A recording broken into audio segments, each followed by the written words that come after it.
Welcome to the Morning Update. I'm Erin Roan. The federal government is set to make a submission to the Fair Work Commission today, pushing for an increase to the minimum wage. Labor will ask for wages to be brought in line with inflation in its annual wage review. A decision will be handed down in July.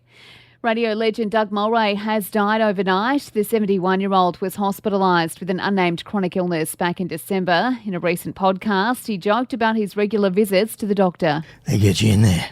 They say, I'm going to send you for a test.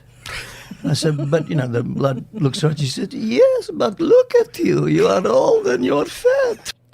To the US now, and 9 soldiers have been killed after a crash involving 2 Army choppers in Kentucky. The helicopters got into trouble during a routine training exercise. Brigadier General John Lubas says an investigation into the cause is now underway. Our number one priority is caring for the families and the soldiers within our Combat Aviation Brigade. Our entire Fort Campbell community is surging resources and support, and our thoughts and prayers are with these families. Pope Francis is continuing to improve after being admitted to hospital. The Vatican confirming he was taken into care with a respiratory infection after complaining of breathing difficulties earlier this week. The pontiff is out of bed but is expected to remain in hospital for another few days. And events will be held around the country for the International Transgender Day of Visibility. Equality Australia's Yamanya Brown says Brisbane Story Bridge will be lit up in the colours of the trans flag, with a march also taking place in Sydney. This is a day to celebrate the lives and contributions of trans people, but it also draws attention to the discrimination and the disadvantages and the violence that the trans community sadly still faces. Sport and entertainment's up next.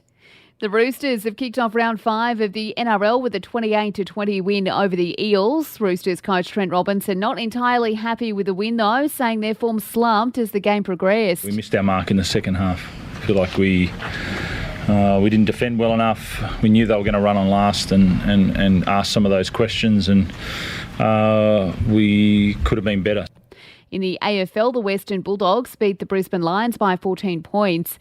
In entertainment news, and Paul McCartney has opened up his personal archives for a special exhibition at the National Portrait Gallery in London. The unseen photos were taken by Sir Paul during the early days of the Beatles and capture the emergence of Beatlemania. The portraits feature his bandmates and manager.